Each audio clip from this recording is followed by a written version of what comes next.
قل إن كنتم تحبون الله فاتبعوني يحببكم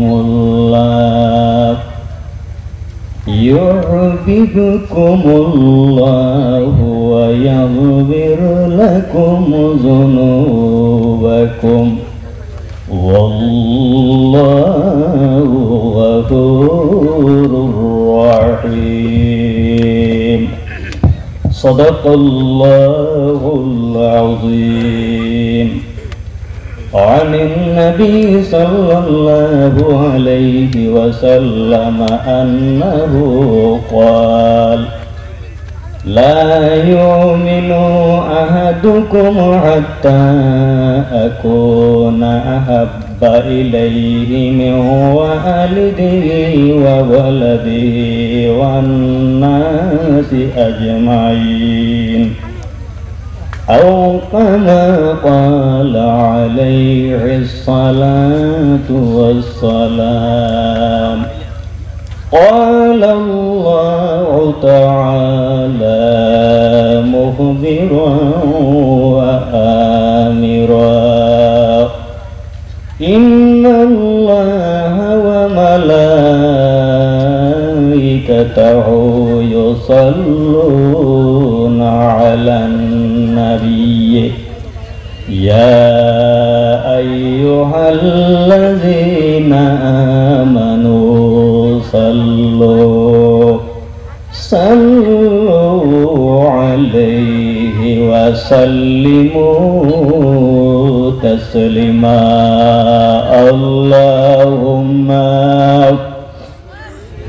আপনারা রাস্তাতে যারা আছেন আপনাদের কাছে আমি অনুরোধ করি এটাই, আপনারা যদি এখানের মধ্যে কষ্ট করিয়া রাস্তার মধ্যে কিনারের মধ্যে পাশে বসে গেছেন, যদি আপনারা এখানে আইবেন তাহলে জায়গা আছে, আপনারাও আরামে বসবে এবং মহফিলের যে সৌন্দর্য যেটা আছে সৌন্দর্যটা কিন্তু আইলে কিন্তু থাকবে। গতিকে আপনার কাছে আমি অনুরোধ করি আপনারা মহফিলের মধ্যে আই যান এবং দুরূদ শরীফ পড়েন। আল্লাহুম্মা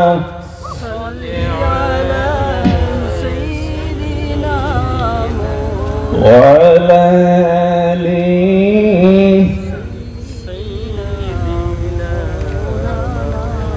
দৈন্য দৈন্য মা আমিনা দৈন্য তোমার গোলামান, তোমার গোলে জন্ম নিলেন নবী মুদের দুজাহান। আল্লাহুম্মা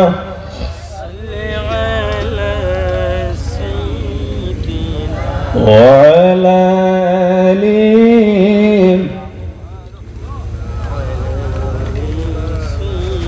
আজকের নাতে রাসূল সাল্লাল্লাহু আলাইহি ওয়াসাল্লাম উপলক্ষে আয়োজিত দিনী মহিলার সম্মানিত সভাপতি তথা এখানে উপস্থিত অন্যান্য উলামায়ে কেরাম, আমার প্রাণপ্রিয় মুরব্বিয়ানে আযম, আমার যুবক সমাজের ছোট বড় ভাই বন্ধুগণ, তৎসঙ্গে বাড়িতে পর্দা অবস্থানরত আমার প্রিয় মা এবং বোনেরা, আপনারা সবার মতে আমার আসসালামু আলাইকুম ওয়া রাহমাতুল্লাহ।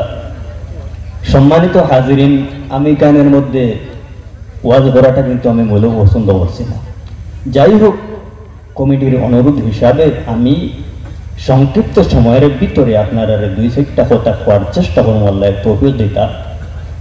সম্মানিত হাজিরিন, নাতে রাসূল সাল্লাল্লাহু আলাইহি ওয়াসাল্লাম মাহফিল যদি কেউ করাইতে চায়, এর অন্তরের মধ্যে প্রথমে নবীজির ভালোবাসা লাগবে, লাগবে কিনা?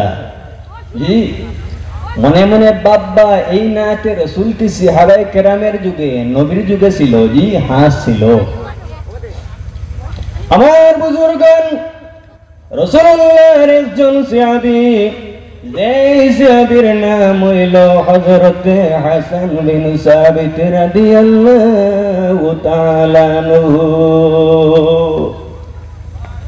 এত সুন্দর করে নবীজির শানের মধ্যে নাত পাঠ করতেন।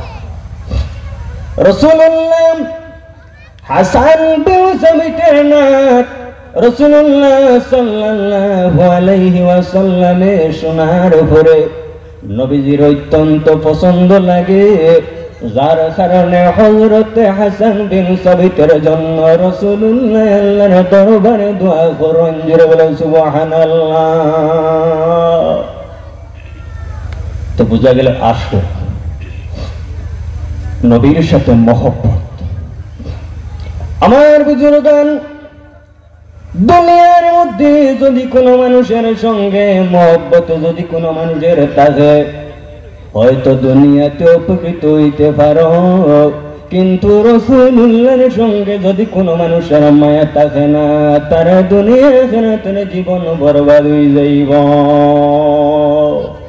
হইব কিনা?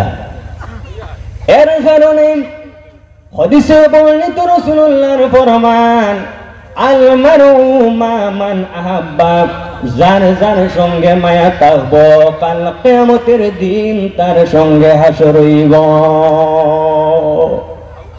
যার যার সাথে মায়া থাকবো কাল কিয়ামতের দিন তার সাথে হাসর হইব। এজন্য যদি নবীর মহব্বত অন্তরের মধ্যে যদি থাকে, তাহলে কাল কিয়ামতের দিন নবীর সঙ্গে হাসর হইবে কিনা? জি। আর আমার বুজুর্গণ, নবীর মহব্বত যদি কোনো মানুষের অন্তরের মধ্যে থাকে না, এর ভিতরের মধ্যে ঈমান থাকবে না। আর ঈমান যদি মানুষের মধ্যে থাকে না, মানুষ মুমিন হতে পারবে না। আর যদি মানুষ মুমিন হয় না, তাহলে এখন চাইলে কিয়ামতের দিন বেহেশতের মধ্যে যাওয়া সম্ভব? সম্ভব নয়। সুতরাং আমার বুজুর্গণ, আমি আপনার সামনে যে কোরআন শরীফ থেকে আয়াতে কারিমা তিলাওয়াত করলাম, এই আয়াতের মধ্যে আল্লাহ রাব্বুল আলামিন ফরমায়, ও আমার হাবিব, আপনি জানাই দেও আপনার উম্মত হলে যদি তারা আমি আল্লাহরে ভালোবাসতে চায়, তাহলে তারা যেন তুমি মুহাম্মদুর রাসূলুল্লাহ সাল্লাল্লাহু আলাইহি ওয়াসাল্লাম রে ভালোবাসো। আর যদি তুমি নবীজিরে তারা যদি ভালোবাসিলায়, তাহলে আমি আল্লাহ তাদের ভালোবাসলে তাদের সমস্ত মাফ করে দিব। সুবহানাল্লাহ। এজন্য নবীর সাথে মহব্বত থাকতো, কতটুকু মহব্বত থাকতো আমার বুজুর্গণ হাদিসে বর্ণিত রাসূলুল্লাহর ফরমান, যতক্ষণ পর্যন্ত সবচেয়ে বেশি আপনার মা বাবার থেকে, সন্তানাদির থেকে, এমনকি প্রাণ থেকে বেশি মায়া নবীর সাথে হইবে না, অত সময় পর্যন্ত মানুষ মুমিন হইতে পারবে না। আল্লাহ রাব্বুল আলামিন আমরা প্রত্যেককে সঠিক বুঝার তৌফিক দান করতে সবাই আল্লাহুম্মা আমিন। ওয়া মা আলাইনা ইল্লাল বালাগ।